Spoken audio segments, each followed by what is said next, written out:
This is the Kitchen Sink WP Podcast, episode 297. I program my own computer. We have a server crash. 404 error. Page not found. Links aren't working. System is crashing. System is crashing. System is crashing. Your old HTML website. Barely alive. We have the technology. We have WordPress. A new website. Better than it was before. Better. Stronger. Faster.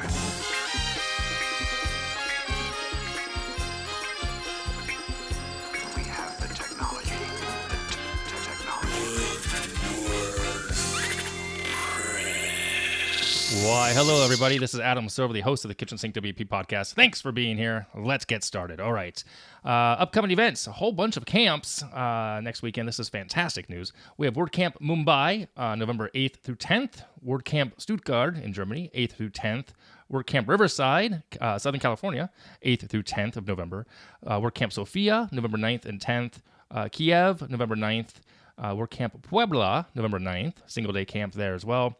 WordCamp Bharatpur, I think I mispronounced that. I'm so sorry. November 9th. And WordCamp Seattle, Pacific Northwest, up also November 9th and 10th. And, of course, that weekend's my birthday, so I'm going to go to all the camps and celebrate my birthday with all the people in WordPress. No, I'm kidding. All right, it is my birthday, but I'm not going to be traveling. I don't think I'm going anywhere. Maybe I'll show up somewhere. Who knows? I don't know. Anyway, okay, so if you are in those areas, that's 1, 2, 3, 4, 5, 6, 7, 8 WordCamps. Almost our record. I think the most we've had so far in one weekend is 9.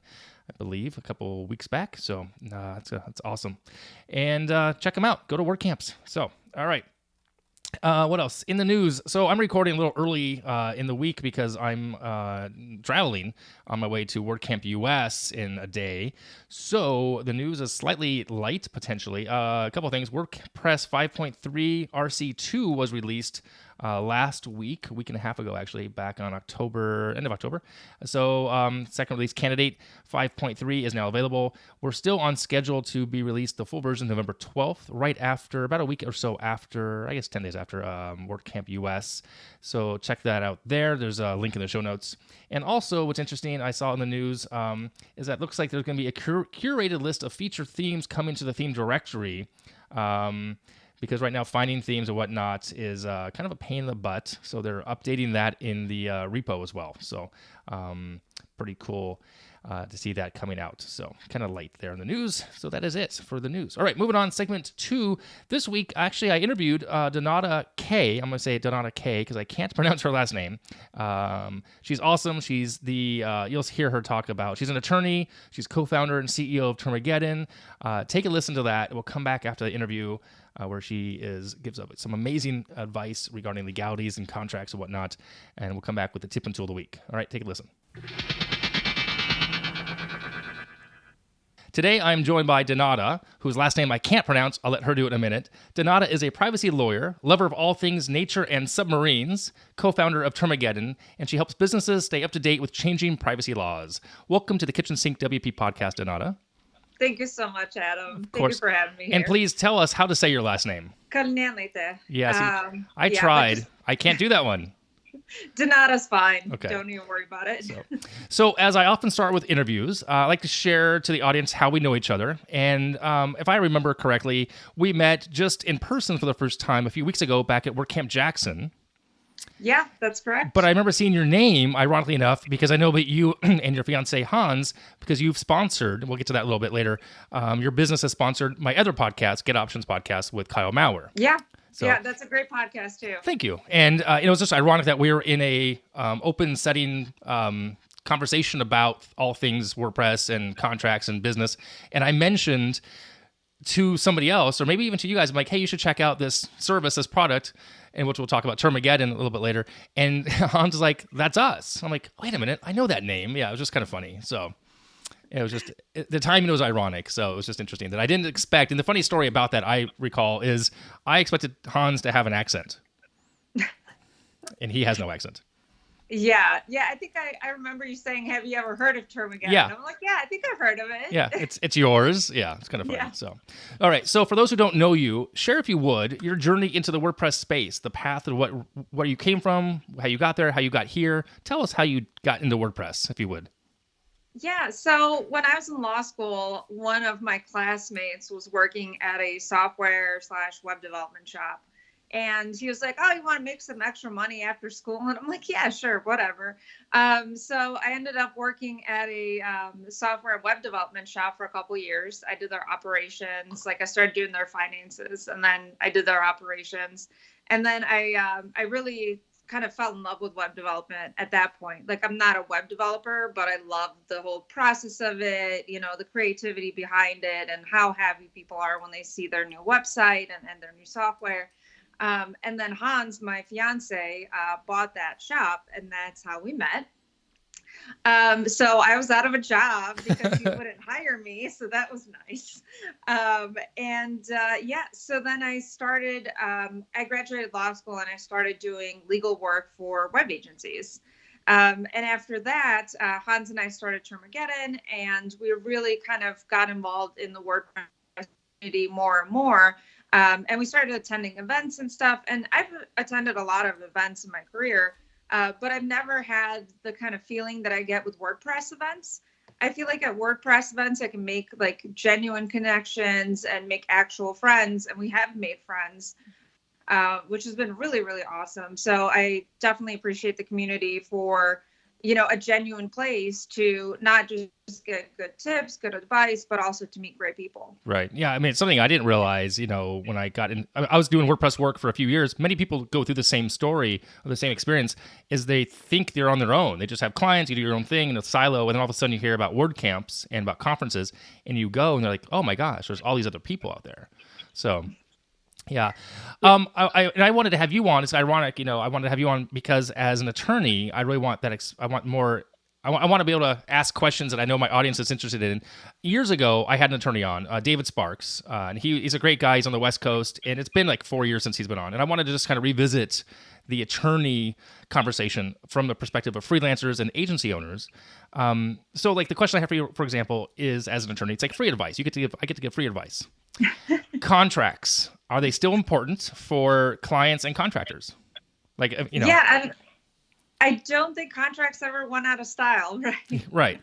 I think certain types of contracts went out of style, but I think they're definitely still very important. I mean, especially in the web development space, there's so many things that can go wrong. And even if something does go completely right, things change. So like there's a new phone size that comes out, a new screen width that comes out, and all of a sudden your website's broken on that phone or something like that. It's stuff like that you want to make sure that you disclaim, liability for, because you really, unless you're doing maintenance or very frequent maintenance, you're not going to keep an eye on somebody's website forever. And I think that's something that a lot of clients don't understand is that, once you build something, you think that's it, it's done. But that's not necessarily the case. Things change, and contracts really will help you communicate that to your clients and make sure that they fully understand that too. So on that topic then, so what about if someone comes to you, a company comes to you, let's say it comes to me, let's say, we'll use me as an example, and they want me to sign an NDA. And I've talked about this in the past. I mean, I've had a couple episodes on the show about signing NDAs, when I've done it, when I haven't done it. Do you recommend having an attorney look that over first? Yeah, absolutely. Because a lot of times NDAs will have things in them that are not necessarily NDA material. So you could get something along the lines of you can't solicit their customers, but in reality, you don't know who their customers are, or you can't solicit their employees, but you don't know who they are yet. So it can, get you into some hot water there. And then there's also things such as like resolving disputes with the NDA. Let's say you're in New York, but you're working with a company in California. If something goes wrong with that NDA, you could potentially have to litigate it in California, which would be super expensive. Right. Just to fly over there and fly all your evidence and all that stuff in there. So I would definitely recommend having a lawyer look at that and make sure that it's, what it needs to be and not any extra stuff. And then that it's, completely accurate as to what you're working on. Yeah. And then the question, so that's the question. Okay, so it's good to have the contract for the client. For me, let's say me to a client. What about me to a subcontractor? Do I want to have them on a contract to agree to my terms? Yeah, of course, because subcontractors can do things as well. So Well, I guess number one thing with subcontractors is you want to make sure that they're not considered your employee, Mm, right? So the IRS can look at that very closely, and you want to make sure that the contract says very clearly that they're not an employee. They bring all their equipment and all of that other stuff. And the thing too is with subcontractors, you want to make sure that their work is good, that you're not liable for their work. So that's something that needs to be included in there as well. nice. So that then begs the question, do people in our industry need errors and omissions or liability insurance, you think? So I'm not an insurance agent, Right. so I can't speak too much about, what kind of insurance that you'd need. But yeah, I mean, it's always good from a business perspective to have insurance. It's a bit of that overlap, right? I mean, obviously, you're not the insurance side of things, but from a protection perspective, I think it might make sense. Yeah, it does make sense. I would be careful though in saying, okay, I have errors and emissions insurance. I could just do whatever, Right. or I don't need a contract with them because I have insurance. Because one of the things that an insurance company will ask you for if you ever get sued is, did you have a contract? Right. And they can raise their rates, or they can raise your insurance premiums if you don't do that. So that's something really important to consider as well. Having insurance is not just like a blanket statement. Okay, I'll just won't have contracts, won't have agreements, because unfortunately that doesn't protect you from getting sued. Right. Yeah, you never want to have to use the contract, but it's there to protect you just in case, right? Exactly. Yeah. I mean, so with Termageddon, we have an operating agreement with me and my partners. I wrote it 3 years ago, and I have not looked at it since. Right. Which is amazing. I love it. But, if there does come a day when I need to look at it, I'm going to be glad that I had it. Right. So the other question I have for you is, I see this a lot online and people in the space that I'm in, the difference between retainers versus deposits. And I came in from a photographer way back, like 10 years ago, into WordPress, and we had to make sure we used the right terminology to take someone's money to hold the date. But was it refundable, not refundable? So can you define for the audience, like the difference between retainer and deposit in the case of building a website or maintenance or blocks of hours? It gets kind of muddy. Yeah, so that's also where the contract comes in. So you can explain your payment terms very clearly to your customers. But like, for example, a deposit is, let's say, you take you take your work and you split it into 4 parts, right? You take a website, you split it into 4 parts. So you could take a 25% deposit on the actual complete fee and say, okay, I need to receive this deposit to start the work. And once you receive the 25% deposit, you start the first quarter of the work. Then, you need the other 25% to do the second quarter of the work, and so on and so forth. And a lot of times those aren't refundable because you're actively doing the work. Right. But they could be refundable as well, depending on how you structure it with your client. And then a retainer would be something along the lines of, you pay me $1,000 a month for X amount of hours, or you pay me $1,000 a month for X project, right? And I'll just work on that project, however much I need to work on it. And then that also depends on how you structure it. So you could provide something of $1,000 for 10 hours, right? Mm-hmm. And if you do 5 hours worth of work, you return the other 5 hours. Or you can not return the other 5 hours and say, you're paying me for my time that I would spend dedicated to your project. Because if you called me with something, then I would have to drop everything else. Right. So I know a lot of times attorneys do that as well. For us, it's there's a lot more ethical rules with that. So like we have to do it in like a separate bank account and like all this other stuff. And that's why I don't do that, because it's just too much hassle. But I think for agencies and for freelancers, you would have to be really careful to keep an accurate accounting of the time that you spend on that project and make sure that you meet those terms, and then make sure that you're not like, putting your personal cash into that account and then taking out whatever back and forth. Can't you have, I'm about to have a new client that's they're going to buy 10 hours at a certain rate. Let's do 10 hours at $1,000, and it's use those 10 hours, use it or lose it. There's no rollover. That's legal. Yeah. So that's fine. We track the time, and if they use 8 hours, then but if they use 8 hours for the month, then we got a bonus of 2 hours. But that's in the contract.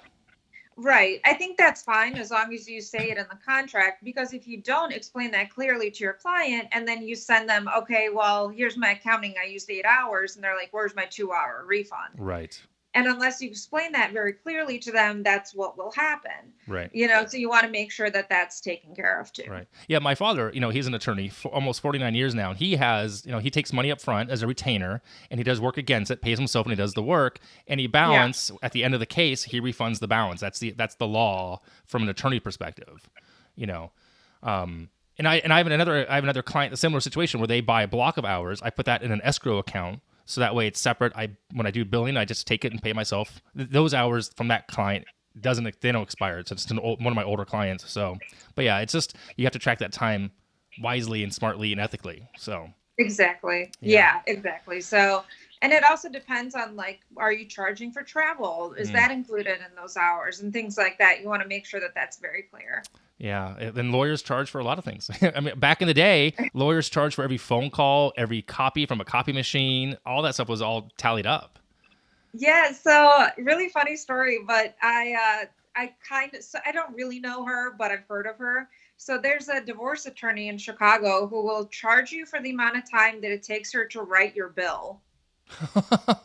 Well, that's awkward and weird and interesting.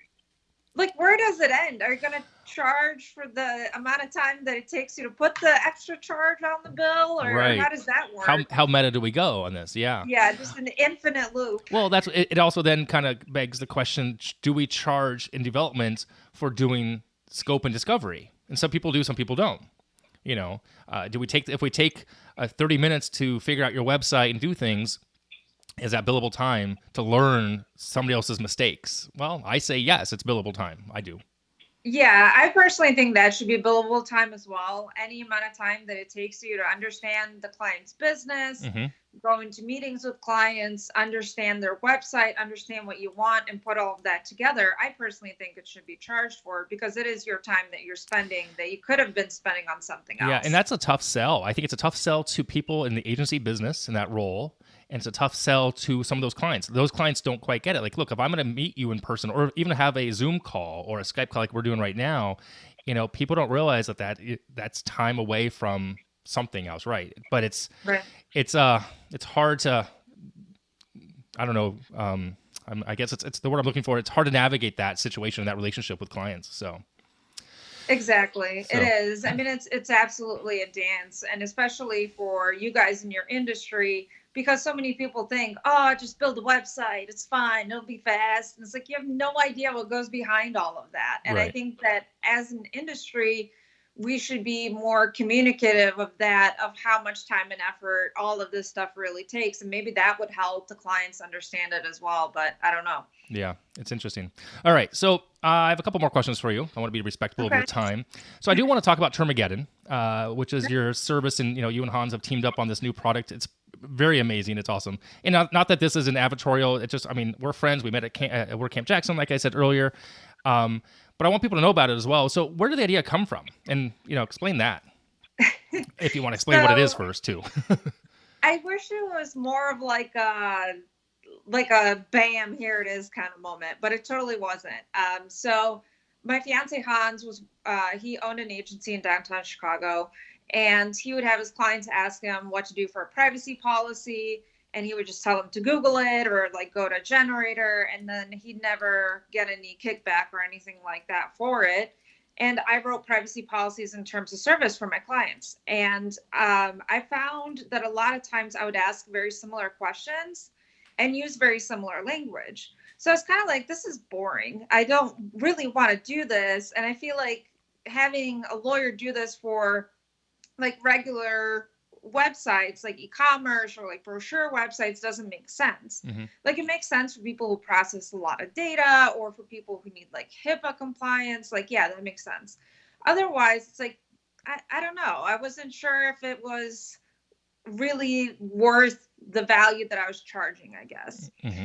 So we were talking about it over dinner a couple times, and we're just man, we should group that together and create a generator that has all the legal protections, but then also gives agencies a way to partner and make recurring revenue. So that's really how we came up with it. Nice. And though because I mentioned it recently, actually, at our local meetup here in Raleigh, and there was some pushback. Who people who never heard about it, they're afraid that it itself isn't legal. Not that it's not legal, but that you'd have to have another attorney review it.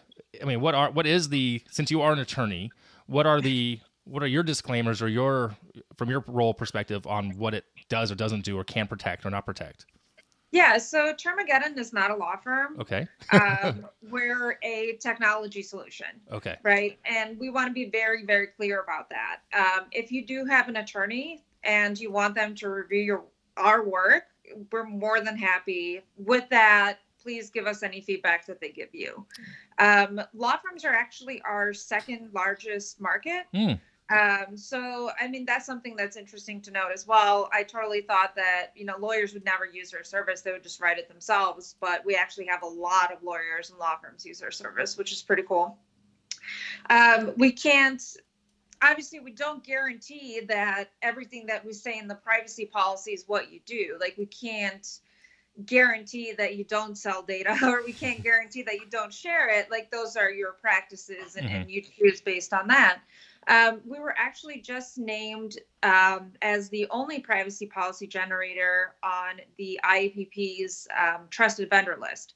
So that's the International Association of Privacy Professionals. And we're on their 2019 privacy tech vendor list, which is huge for us. Congratulations. Yeah. So, I mean, I'm proud of the work that I did for it. I'm happy with the way it is. There's always a lot of changes that, we're doing to try to improve the service, but there's never any guarantee that we can make, and I guess that's just what I would tell to those people. And I think it's always better to have something rather than nothing. True, absolutely. Because otherwise, I've seen this a lot. And have you seen this? I'm sure you have, where I'll look at someone's, like a new client might come to me, I'll look at their disclaimers or their terms and conditions or their privacy, and they're clearly copied from somebody else. Like whoever the previous developer was copied it because they did not even change out the other company's name or links. Yeah, that's a good one. That happens all the time, and especially with privacy policies. And the worst part about that is, so like, number one, that's copyright infringement. You're stealing somebody else's work. Number two, you don't know what's on that policy unless you spend the time to study it. You don't know who wrote it. You don't know if it's compliant with the existing laws. And then you have to keep track of all of the upcoming laws and make sure you make those changes to your privacy policy accordingly, which I'm pretty sure nobody really does. Right. So that's the issue with just copying and pasting. You're kind of screwing yourself up for the future and currently. Right. So how does it work? So if I go to Termageddon and I sign up and I use the service, I enter some basic information and then it generates what I need back for me.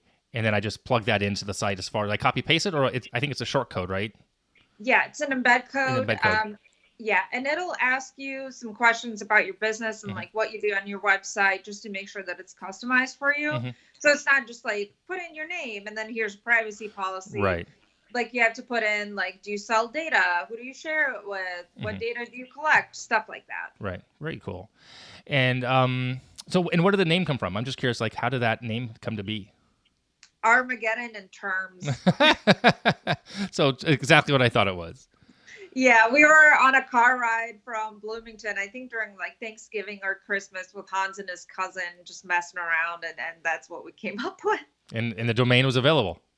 And the domain was available. That was the key point, because we wanted to do Terminator, but that definitely was not going to fly. Right. So interesting.